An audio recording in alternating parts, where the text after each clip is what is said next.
Yabes sudah tua, jadi dia kembali ke kamarnya untuk beristirahat setelah makan siang di hotel. Sebagai pengawal pribadi, Leonard secara alami tidak bisa pergi, jadi Yolanda mengajak Eren untuk berbelanja bersama. Ini bukan pertama kalinya Eren datang ke Maritis. Dalam kehidupannya yang ke-99, dia juga tinggal di Maritis untuk sementara waktu. 60 atau 70 tahun telah berlalu, Maritis telah mengalami perubahan besar. Maritis terdiri dari 3 wilayah, yaitu Pulau Maritis Semenanjung Kowon dan wilayah baru, dengan luas total lebih dari 11 juta kilometer persegi. Grand Hyatt Hotel tempat Eren dan yang lainnya menginap terletak di pusat Pulau Maritis. Keduanya keluar dari hotel bersama, kebetulan ada money charger di seberang hotel. "Ayo tukar uang dulu," Yolanda menyarankan. Eren mengangguk, melirik santai ke seberang money charger, kemudian melihat sekeliling. "Ada masalah?" Yolanda bertanya. "Tidakkah menurutmu ada yang salah dengan Feng Shui di seberang ban?" Eren bertanya. Mendengar ini, Yolanda mau tidak mau dengan cepat memindai lingkungan geografis sekitarnya, kemudian membuat beberapa perhitungan di dalam hatinya. Lokasi ini sangat bagus, ban seharusnya lebih makmur di sini. Eren berkata, "Perhatikan baik-baik giant di kiri dan kanan ban, seperti ada 2 pisau yang dijepit di leher ban. Jika aku tidak salah, ban ini telah dirampok lebih dari sekali." "Setelah kamu mengatakannya, memang terlihat seperti itu?" Yolanda dengan cepat menyapu 2 jalan di kiri dan kanan, lalu mengangguk, tapi segera, dia mengubah topik pembicaraan lagi. Tapi keberadaan 2 jalan inilah yang juga membawa kekayaan bagi ban. Sambil berbicara, keduanya menyeberang jalan dan sampai di ban. Bahkan pada siang hari, cukup banyak orang yang datang ke ban ini untuk menangani bisnis. Jadi keduanya mengambil nomor dan duduk di ruang tunggu. "Lihat, aku benar, bukankah bisnis bank sangat bagus?" Yolanda berkata dengan bangga. "Cukup bagus."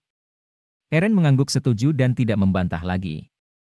Kedua jalan itu tidak hanya membawa kekayaan, tapi lebih dari itu adalah energi yang fatal. Tapi kebetulan bangunan ban lebih pendek dari Hotel Grand Hyatt di seberangnya, yang membuat energi fatal tidak mungkin menghilang secara spontan melalui sinar matahari. Oleh karena itu, setiap kali pisau ban berkumpul sampai batas tertentu, mereka akan menjadi sasaran perampok. Setelah menunggu lebih dari 20 menit, akhirnya giliran Eren. Eren langsung mentransfer 200 juta ke Yolanda, memintanya untuk membantu menukar 200 juta bersama.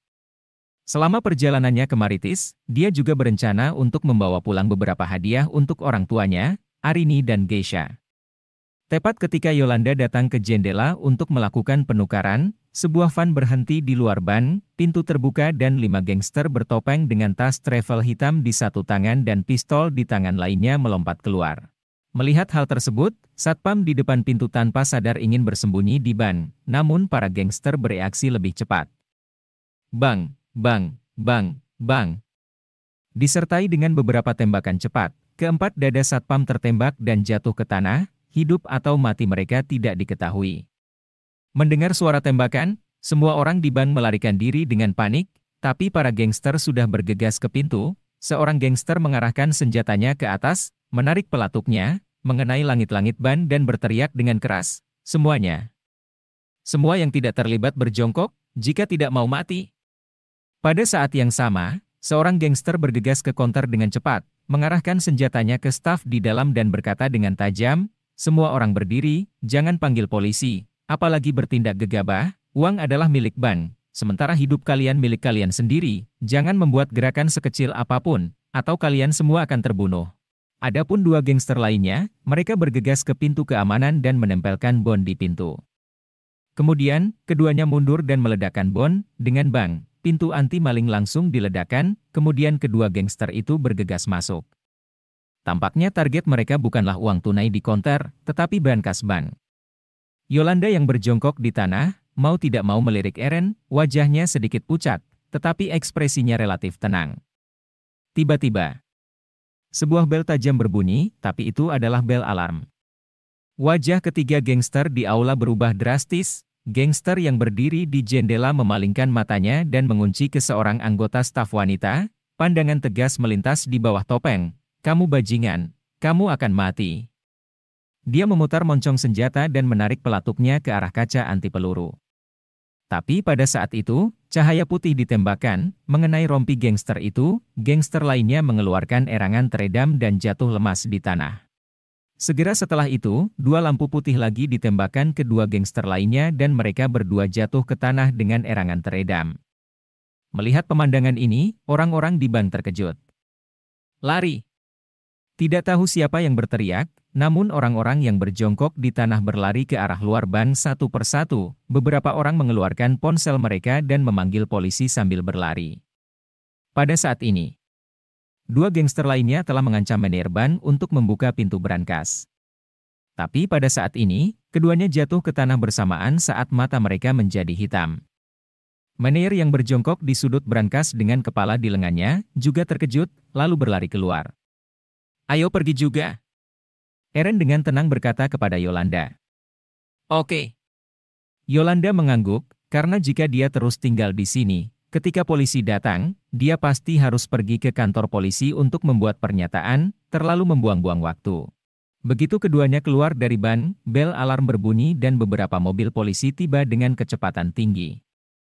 Hanya saja ketika rombongan polisi dengan peluru tajam ini menyerbu ke dalam ban dan menemukan bahwa kelima gangster tersebut sudah tidak sadarkan diri, mereka tidak percaya. Panggil ambulans? Setelah mengetahui bahwa tidak ada gangster lain di ban, Inspektur Boras, ketua tim, memberikan instruksi kepada bawahannya. Oke bos. Meski keempat satpam itu terkena tembakan di bagian dada, namun tidak ada yang tewas karena semuanya mengenakan rompi anti peluru, namun mereka tak sadarkan diri terkena peluru tersebut. Karena ban telah dirampok berulang kali, jadi mereka sudah memiliki pengalaman. Eren, ketiga gangster barusan ditaklukkan oleh Mukan. Yolanda menatap Eren dan bertanya dengan rasa ingin tahu. Ya. Eren mengangguk, merasakan kekuatan pahala dari sekelilingnya, dia cukup puas. Panggilan sembrono petugas ban ke polisi mungkin akan mengubah orang-orang yang hadir menjadi sandera dan hidup mereka tidak akan dijamin. Oleh karena itu, Eren bertindak tegas, benar saja, dia telah mendapatkan banyak pahala. Jadi, kamu seorang master seni bela diri? Yolanda bertanya lagi. Hanya sedikit pemahaman, kata Eren dengan rendah hati. Yolanda mengerutkan bibirnya, terlalu rendah hati. Kamu mengatakan sebelumnya bahwa keterampilan Feng Shui MU dangkal, tapi kamu dapat melihat masalah ban ini secara sekilas. Setidaknya aku, seorang ahli Feng Shui biasa, tidak dapat melihatnya. Aku hanya beruntung. Sambil berbicara, keduanya sudah sampai di Queen's Road, menemukan bank lain untuk menukar uang, lalu keduanya memasuki pusat perbelanjaan besar. Tidak peduli wanita seperti apa, ada kecintaan yang mendalam untuk berbelanja, Yolanda juga sama. Setelah berbelanja lebih dari 2 jam, keduanya tiba di lantai 5 mal. Aku akan membeli minuman, kata Eren. Oke. Yolanda yang sedang melihat pakaian tidak menoleh ke belakang. Jadi Eren berjalan ke area yang menjual makanan ringan dan minuman, membeli 2 cangkir teh susu dan hendak pergi. Ketika dia menyapu pandangannya, dia melihat Bisma tidak jauh. Setelah kalah bertaruh dengan Eren, Bisma putus sekolah. Keluarganya telah membantunya terhubung dengan universitas yang bagus di Mahabharata, dia hanya perlu menunggu untuk melapor saat semester baru dimulai. Karena keluarga tahu bahwa suasana hatinya sedang buruk, dia mengikuti ayah tunangan sepupunya, Rudan Zulkari ke Maritis untuk merayakan ulang tahunnya yang ke-49. Keluarga Zulkari memiliki banyak pengaruh di Maritis, aset keluarga mereka hampir 80 triliun. Mereka juga telah berinvestasi di sejumlah pabrik AVI. Awalnya, Bisma berpikir bahwa dia tidak akan pernah melihat Eren di masa depan. Tanpa diduga, hanya dalam 10 hari, dia bertemu dengan Eren lagi di Maritis. Segera, rasa dingin muncul di matanya, gelombang emosi yang tak terbendung muncul di hatinya. Halo, Bisma. Eren juga sedikit terkejut dan menyapa pihak lain sambil tersenyum. HMPH, sepupu, ayo pergi. Bisma mendengus dingin, berbalik dan pergi. Dia tidak ingin berbicara dengan Eren sama sekali, dia bertanya-tanya dalam hatinya apakah dia harus menggunakan kekuatan keluarga Zulkari untuk memberi pelajaran kepada Eren. Melihat Bisma pergi dengan mendengus dingin, Eren tidak menganggapnya terlalu serius. Dari awal hingga akhir, Bisma memintanya sendiri, dia tidak pernah mengambil inisiatif untuk mengganggunya. Kembali ke rumah Zulkari, Bisma masih marah. Quentin, bagaimana belanjamu? Rudan menyapanya dengan senyuman, matanya menyapu tubuh Quentin. Sedikit keserakahan muncul di matanya. Ayahnya memiliki 3 anak laki-laki, kakak tertua, Maurice telah sepenuhnya mewarisi bakat bisnis ayahnya. Dia telah menjadi wakil presiden grup dan ditakdirkan untuk mengambil alih bisnis keluarga di masa depan. Kakak kedua Thomas tidak tertarik berbisnis. Dia bertekad menjadi polisi sejak dia masih kecil.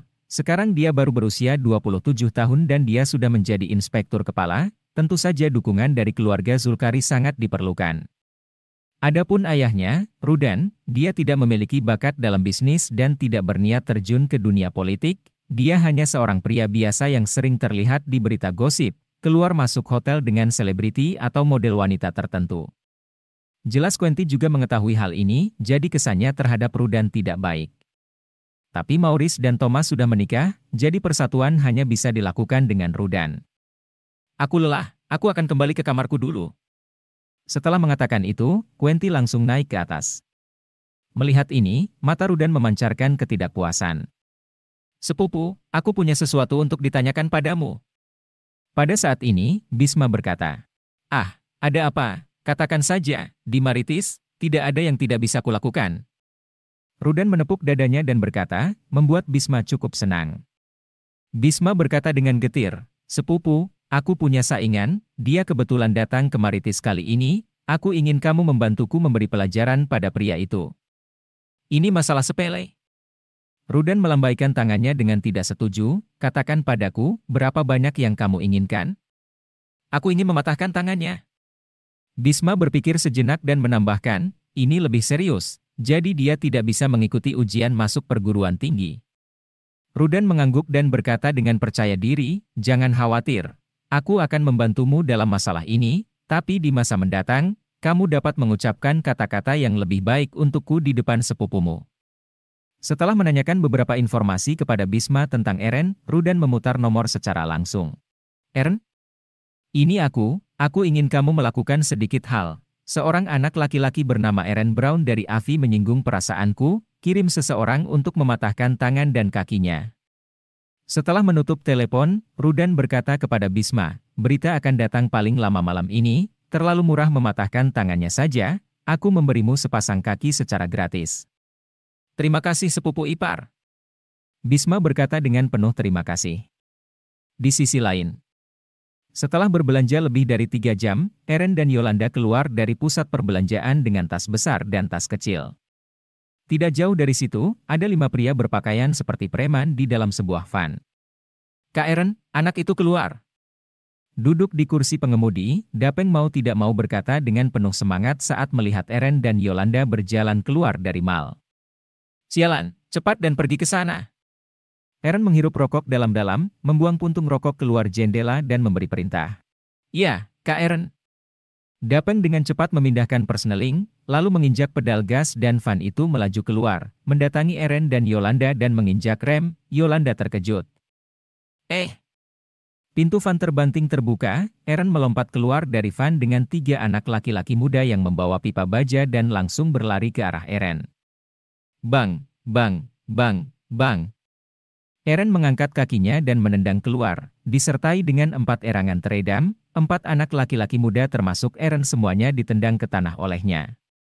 Dapeng di dalam mobil melihat bahwa situasinya tidak baik dan hendak pergi, tapi Eren datang ke depan mobil dengan 1 langkah, meninju, menyebabkan jendela mobil pecah, mencengkeram leher Dapeng, menariknya keluar dan menghantamkannya dengan keras ke tanah. Astaga, apakah ini sebuah syuting film? Luar biasa. Wow, tampan sekali. Aku sudah memutuskan, dia akan menjadi suamiku mulai sekarang. Ada beberapa pejalan kaki di luar pusat perbelanjaan, mereka semua terkejut ketika melihat adegan di mana Eren menaklukkan 5 anak laki-laki muda hanya dalam waktu singkat. Banyak orang bahkan mengeluarkan ponsel mereka untuk mengambil gambar. "Panggil polisi," Eren berkata kepada Yolanda. Dia baru berada di Maritis selama beberapa jam, tapi sudah diserang. Sebagian besar anak laki-laki ini pasti dikirim oleh Bisma. Awalnya, dia tidak pernah memperhatikan provokasi Bisma, tapi dia tidak menyangka bahwa pihak lain justru semakin intensif hingga mengirim seseorang untuk mencelakainya. Polisi datang dengan cepat. Eren dan Yolanda juga dibawa ke kantor polisi. Orang yang mengambil pernyataan Eren adalah seorang polisi Paruhbaya. Setelah mengambil pernyataan, polisi Paruhbaya itu berkata, "Eren, kami telah memahami apa yang terjadi, kamu bisa kembali dan menunggu kabar." "Bagus," Eren berkata dengan sangat sederhana. Melihat hal tersebut, polisi Paruhbaya itu tersenyum, dia adalah orang yang berakal sehat. "Eren, menurutmu apa yang akan dilakukan polisi dengan orang-orang itu?" Setelah keluar dari kantor polisi, Yolanda bertanya. "Apa lagi yang bisa mereka lakukan? Paling buruk adalah menahan mereka selama 24 jam. Kata Eren. "Bagaimana bisa?" Yolanda tidak terima. "Karena kita tidak terluka, namun mereka berlima terluka. Kedua, ada orang di belakang mereka, pihak lain bahkan mungkin membalas." Eren berkata dengan penuh arti. "Mustahil." Yolanda tidak bisa mempercayainya. Tapi kurang dari 2 jam setelah Eren dan yang lainnya kembali ke hotel, 2 polisi datang ke pintu dan meminta Eren pergi ke kantor polisi untuk bekerja sama dalam penyelidikan. Eren tidak mengatakan apa-apa dan mengikuti mereka kembali ke kantor polisi.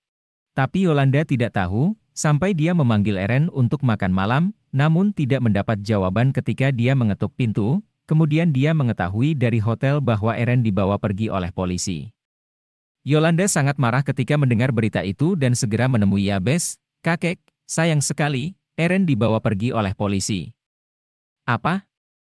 Yabes terkejut, lalu bertanya apa yang terjadi. Setelah mendengarkan narasi Yolanda, Yabes tidak bisa menahan amarahnya, matanya dipenuhi cahaya dingin. "Polisi Maritis sangat berani.